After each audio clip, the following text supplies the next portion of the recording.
Blight Health Services is a primary care and behavioral health clinic, and it's really become known as an oasis in this Tenderloin community. The majority of patients that we see here are homeless or low-income individuals who would otherwise be denied care if they tried to access care anywhere else.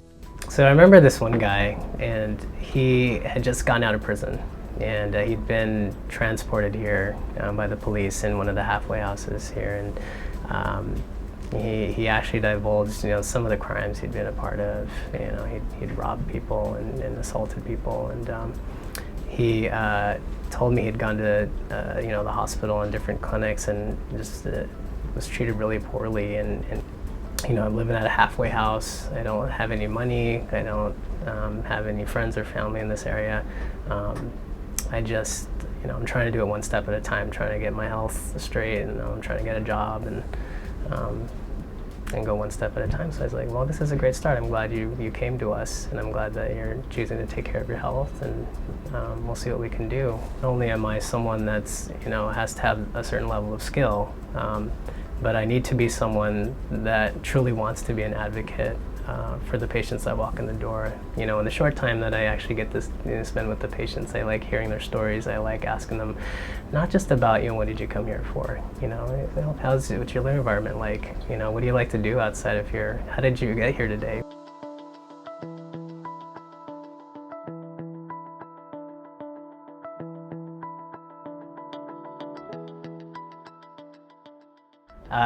So in my nursing program, there's about 77 of us, and there's 7 guys. I was a little intimidated by just really strong, really smart women that I was working with, and knowing that historically nursing is dominated by women, I sort of felt like, I had to work a little bit harder to fit in. Some of the female nurses on the floor, the majority of them were female nurses. Some of them really took well to me, and they kind of took me under their wing, and they kind of just felt like, oh yeah, we need more of you here. So it was just nice to run into nurses that said, yeah, we need more of you here. I started music when I was very young, when I was age 6.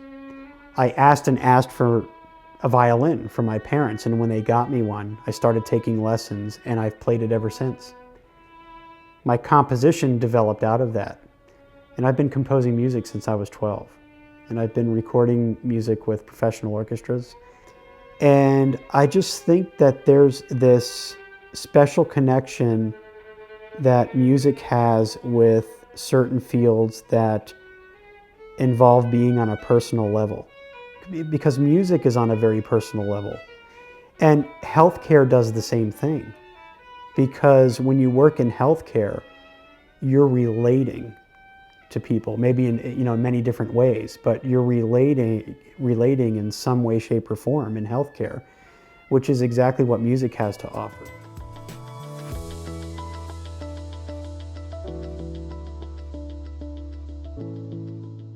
My mother had a diverse career as a nurse. She did med-surg, she did neurological, she was involved with visiting nursing. It impacted me when she was working as an RN at a retirement community, an assisted living community. And at that time, I was in my mid-teens, and I started to work with some of the patients there. And I would see her relate to the patients and the staff.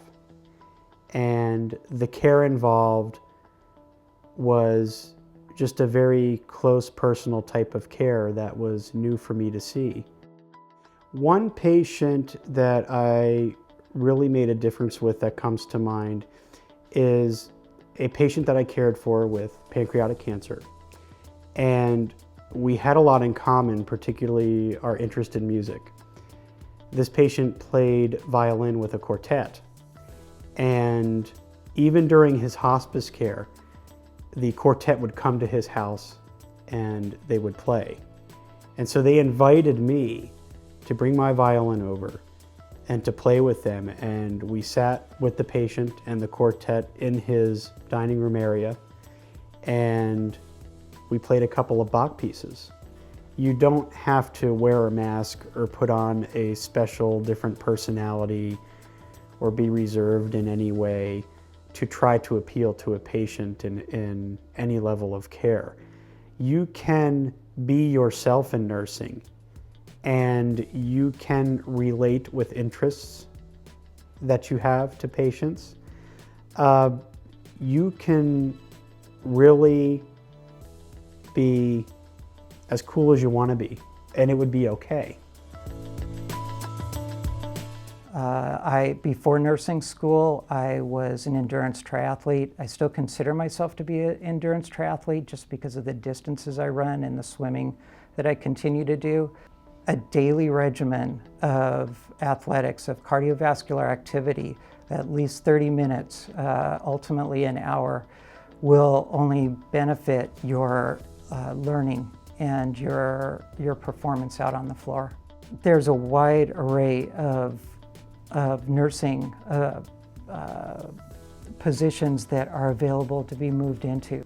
There's ER nurses, but there's also nutritional nurses, case management nurses, there are informatics nurses, there are nurses that work on gold standards and policy for the hospital, there's primary care nurses, there are public health nurses, there are hospice care nurses.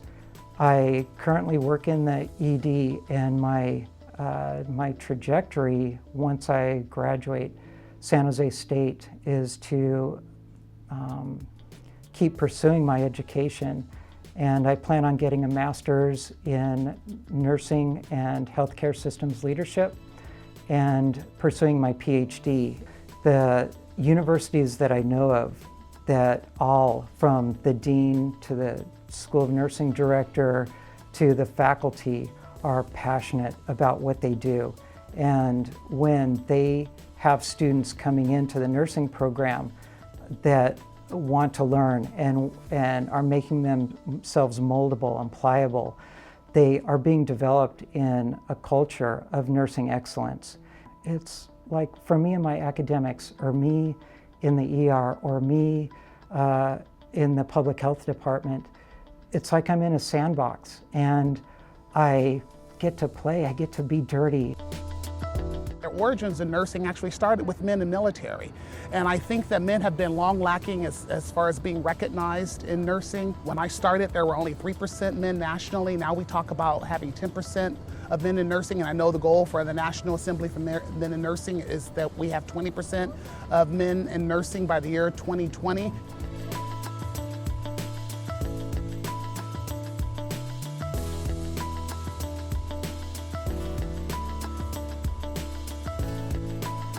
As we're talking about having so many more people come into the healthcare system, that we need to broaden our healthcare team to include nurses functioning to their full capacities, especially the advanced practice nurses. And I think that's going to be an incredible move for nurses to move us ahead. People are going to understand what we do, what we're capable of doing to our full potential.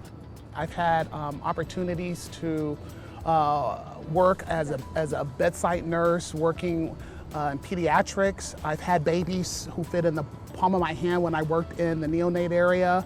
I went from there into adult med-surg area, orthopedics, women's health, before finding my niche moving into administration. And now I have this passion for academia. So in the work I was doing with the community-based project, it was part of what we were working on as part of the Bay Area Black Nurses Association. And we went into one of the community organizations. They did a Rafiki Wellness event that they do on the first Saturday of every month.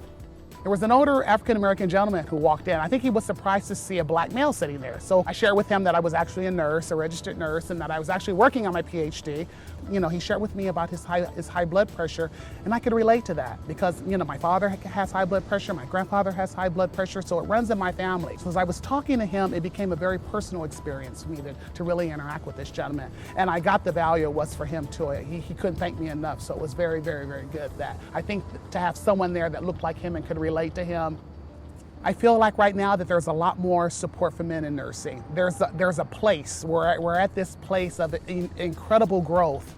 and that we're being respected and accepted in the profession in ways that I haven't seen in the 30 years that I've been a nurse. To me, it hasn't been a big difference whether or not I'm male, female, black, white, or anything. It's just that I'm a nurse.